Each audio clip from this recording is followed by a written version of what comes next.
dengan memegangi dua pinggiran pintu Ka'bah, sementara orang-orang Quraisy berkerumun di bawahnya. Beliau bersabda, "Tiada ilah yang berhak disembah selain Allah semata. Tiada sekutu baginya. Dia yang membenarkan janjinya, menolong hambanya, dan mengalahkan pasukan sekutu sendirian. Ketahuilah, setiap kekuasaan, harta benda, atau darah ada di bawah kedua kakiku ini, kecuali kekuasaan mengurusi Ka'bah dan memberi minum untuk orang-orang yang haji. Ketahuilah, pembunuhan yang salah sama dengan pembunuhan karena disengaja dengan menggunakan cambuk atau pentungan. Dalam hal ini berlaku tebusan yang berat, yaitu 100 unta, 40 ekor diantaranya dalam keadaan hamil. Wahai orang-orang Quraisy, sesungguhnya Allah telah mengenyahkan semangat jahiliyah dan pengagungan terhadap nenek moyang, karena manusia itu berasal dari Adam dan Adam berasal dari tanah. Kemudian beliau membaca ayat, "Ya ayuhan nasu inna khalaqnakum min zakarin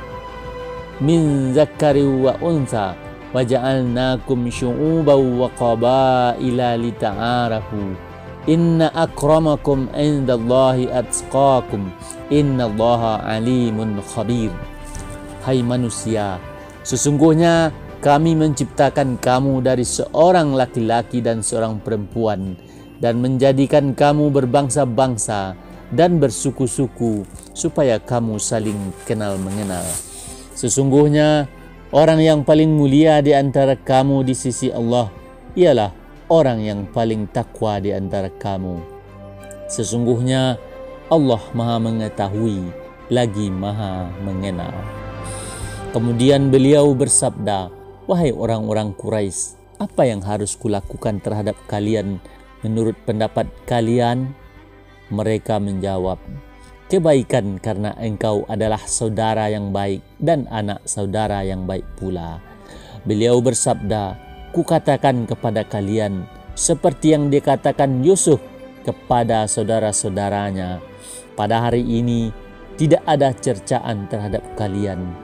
Pergilah, karena kalian orang-orang yang bebas." Saat Rasulullah SAW sedang duduk di dalam masjid, Ali bin Abi Thalib menghampiri beliau sambil memegang kunci Ka'bah dan berkata, "Wahai Rasulullah, serahkanlah kewenangan menjaga Ka'bah kepada kami, sekaligus kewenangan memberi minum kepada orang-orang yang haji. Salawat Allah semoga dilimpahkan kepadamu."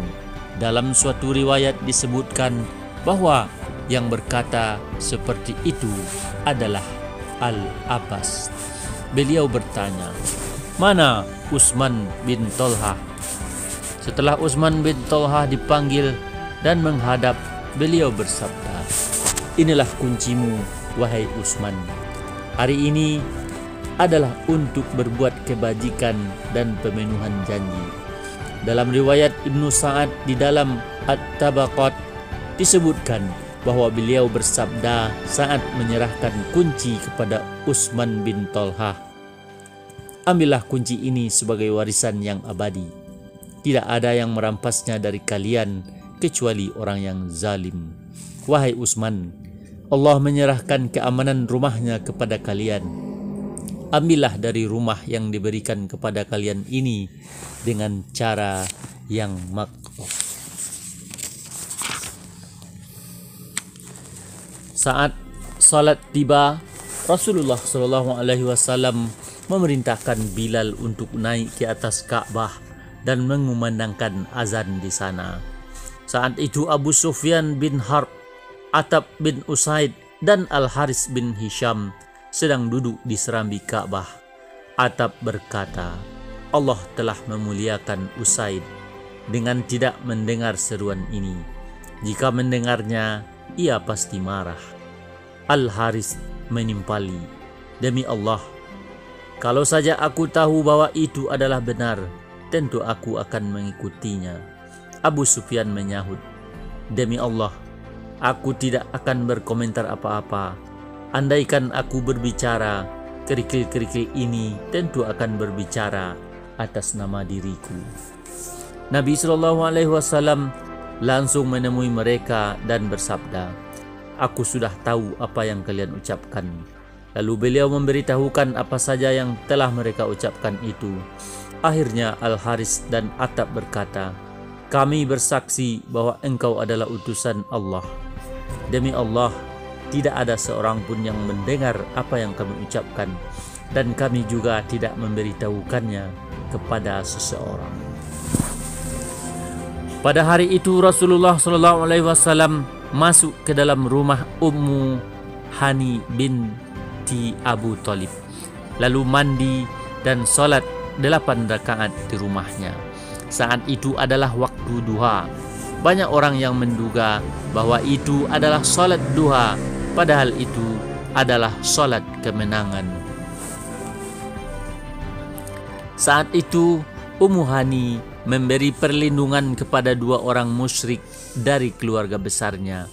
Setelah mengetahui 2 orang musyrik itu, Ali bin Abu Thalib yang merupakan saudaranya hendak membunuh mereka berdua. Ummu Hani cepat-cepat menutup pintu rumahnya untuk melindungi mereka berdua. Lalu Ummu Hani menceritakan kepada Rasulullah SAW perlindungan yang dia berikan kepada 2 orang musyrik itu dan kehendak Ali untuk membunuh mereka. Beliau bersabda, kami melindungi siapapun yang engkau lindungi, wahai Ummu Hani.